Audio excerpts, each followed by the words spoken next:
Good afternoon, ladies and gentlemen, and welcome to another episode of the Daily Friend Wrap. I'm your host, Nicholas Lorimer, today joined by the IRR CEO, John Endres. Let's get into the news of today, and we're going to be talking about the state of the ANC and the position it finds itself within the country. So, on Monday, we had a long episode where we talked about the polling that shows that the ANC is in a bad place.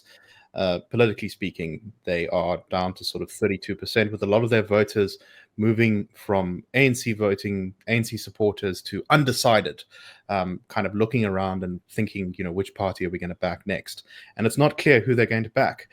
At the same time, the ANC is in fierce negotiations with its partners in the government of national unity over the proposed VAT increase. Originally, the ANC proposed a 2 percentage point VAT increase, which was rejected even by members of the ANC, but also by the DA and many of the other smaller parties within the GNU.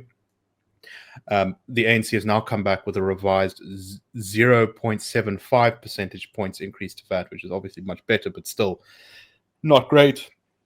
This is being opposed by the DA, the UDM, the IFP, the Freedom Front Plus, pretty much across the board. Everyone except, I think, Al Jamaha and maybe the PAC are voicing their opposition to this. This has led to speculation that the ANC is going to reach out to the EFF and ask them for help in passing the budget when it comes to Parliament. The people inside the ANC have been saying that Ramaphosa's patience with the DA is wearing thin, and that they may reach out to the EFF if support for the VAT increase was not forthcoming from the DA. The EFF, for its side from Julius Malema, has said that no one has talked to them at all, and they will decide basically on the day as to what's presented in Parliament, so whether accept it or reject it. At the same time, national health insurance is now facing its big court challenges. And one of these court challenges from the Board of Healthcare Funders is asking for Ramaphosa to turn over the evidence of his process leading up to his signing of the National Health Insurance Bill, which he is refusing to do. The Board of Healthcare Funders says this is because he didn't follow the correct process and didn't take into account constitutionality objections that were raised with the president, particularly from Treasury, who said that the NHI bill may usurp the power of the provinces in the sphere of health. So basically, John, it looks to me like the ANC is on the back foot in a very big way. And yet the party's response seems to sort of kind of be to just sort of bludgeon through as though nothing was happening. Is that a fair assessment? What do you make of all of this? Now, that's what ties all these stories together, really, is that I think the ANC was hoping to bask in the warm glow of successful G20 finance minister and foreign minister meetings. And instead, it's just been one, bucket of cold water poured over them after another. From those polling results that you mentioned that, showed support for the ANC dropping to being challenged on NHI in court, to not being able to pass the budget and having to fish around for votes to pass the budget. Plus also we've got AfriForum and Solidarity in Washington, talking about how terrible things are in South Africa. You now have news of the DA going over as well to present its version of the story. And it's just a really tough time to be in the ANC at the moment. I think, it seems like nothing's going right at the moment. Everything's going against you. And what do you do with the situation? How do you find your way out of it? And as you say, the ANC so far doesn't really seem to have found a way to deal with the situation. What we're seeing is defiance, bluster, but not really a plan to deal with all these challenges. And I guess what is going to be an interesting question is to think about where the ANC will find itself within a month or 6 months. Is it going to be able to maintain its posture of bluster and of assertiveness, or will it actually have to compromise and back down on some of the things that it really cares about? Another example, of course, was the World Bank report recently out, criticizing BEE and saying, all this race-based legislation isn't really helping your investment case. It's putting a brake on your economy, and you need your economy to grow. You really should give this a rethink. So from all sides, the ANC is at the moment being attacked, not really finding solid ground under its feet, and to see what its reaction is going to be to all these challenges will be really interesting. In a way, I think that there's only one way for the ANC at the moment to rebuild its confidence and its support, and that is to move ahead with reforms. That's the only thing that's going to solve all of these problems. It will solve the financial problem on VAT. It will solve the attacks from the World Bank on race-based legislation. It'll take the sting out of some of the worst criticism in the USA. That's going to diffuse the threat from the DA. So really, it couldn't be more obvious what the ANC has to do at the moment, which is to move forward into the future, get the economy growing, and swallow those bitter pills that it needs to swallow to get investment into the country, to get the economy growing. There's no other way out at the moment. It's actually been remarkable, I've noticed in the discussions about the budget, is the finance minister, Hudaco, who is very much in favor of the VAT increase, has been saying things like, oh, well, if we don't have the VAT increase, we're going to have to cut teachers and hospitals and all these things.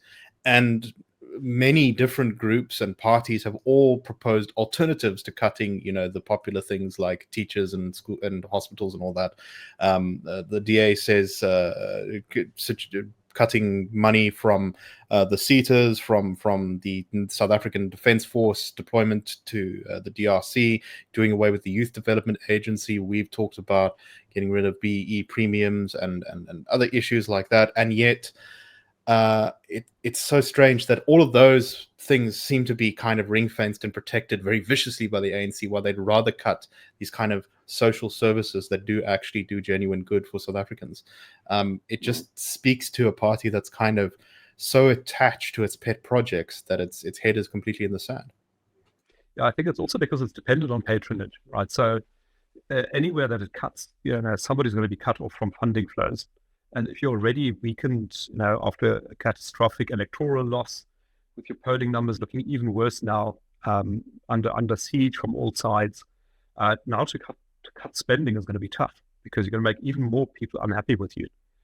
So it really isn't an easy position for the ANC to be in at the moment. Indeed. But once again, I think they are playing to an internal ANC audience of party members who are benefiting from that patronage network and ignoring their own voters who desperately want a VAT increase to be off the table. Okay, let's move on to our next story, and this is one that came through the Daily Maverick today, which is quite disturbing. It's been described by some as a nightmare crisis in the headline from the Daily Maverick, and that is that South Africa's national health laboratories are running out of snake, scorpion, and spider anti-venom. So apparently South Africa has a laboratory where we produce anti-venom from the creatures, particularly snakes, that tend to bite people. There's at least 100 people every year in South Africa who need anti-venom to avoid serious injury or death from snake bites. And there are huge numbers of people across Africa who have the same snakes as us, and so they rely on South Africa to sell them anti-venom. And yet, due to delays in manufacturing and poor planning in stockpiling, it looks like South Africa is pretty much on the verge of running out of anti-venom. The spokesperson for the National Health Laboratory Service said that due to the extent of the work required renovating our labs, antivenom manufacturing processes had to be temporarily discontinued during renovations. While in the middle of renovations, the project experienced delays due to postponed delivery of specialized equipment and the requirement to maintain required quality standards, both of which were aggravated by rigorous regulatory environment for sterile manufacture. During this period, the stockpiles of spider, scorpion, and polyvalent venoms were depleted. As a result, only the supply of boomslang antivenom remains available for distribution. So it's not just a problem for us, because if a black mamba bites someone in Botswana or Zambia or even the DRC, they are not able to get another source of antivenom. The only place they can import those from is North Africa or the Middle East, and often those antivenoms don't work because the snakes are different in those parts of the world. There's a story in this article here of a Botswanan family who had a child bitten by antivenom and sold most of their belongings to try and buy some antivenom from North Africa, which didn't work because it wasn't the right kind of snake. John, this is just one of those stories where an avoidable problem has been created we have fallen into this trap entirely because of bad management, bad planning, and the results are people are going to die from this. Yeah, it really is inexcusable. And we've heard the quite inflammatory language from US President Trump, talking about human rights abuses in South Africa. And in a way, this is a human rights abuse. This is sort of not for reasons of ideology necessarily, but incompetence, not caring, callousness, not doing your job properly, and being allowed to get away with it, which you can measure the cost of doing that in human lives. And what should happen now is that we should have a department that's going to ask the head of the National Health Laboratory Services, like, what did you get done last week? There should be a grilling of the people responsible for this in the National Assembly, and heads should roll. I mean, these people should lose their jobs. It's absolutely unforgivable that they would have messed this up so badly. But knowing what we know about the way these things are usually handled in South Africa, nothing will happen. It'll just there'll be the statement saying there's a delay. At some point, we're going to start manufacturing again. Nobody knows when that is, and those responsible will not face any consequences, and that's a huge problem. So that's one of the things that really needs to change in South Africa. That if you mess up your job so badly, you've got to lose your job, and somebody else needs to be brought in who can actually do the work. Exactly. The twin crises sort of meeting here of a weakness in middle management across so many institutions in South Africa, added to the just general lack of accountability. I agree completely. Heads need to roll for this kind of mistake, because this really should have been avoidable with better planning and better management. Okay, well, I think let's call it there. That's all for today. We hope that you found this show interesting. Please do subscribe to us or like us on YouTube or on the podcast apps. Please leave us a good review if you are listening to us there and you enjoy the show. And we will see you tomorrow with the Daily Friend Show. Cheers, everyone, and have a wonderful day. The Daily Friend Show and the Daily Friend are a project of the Institute of Race Relations, the IRR.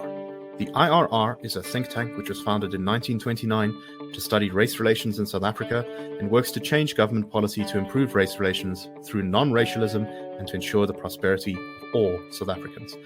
If you like our work and would like to support us, please go to irr.org.za and click Support the IRR, or you can go to thedailyfriend.co.za and click the Fund Us button.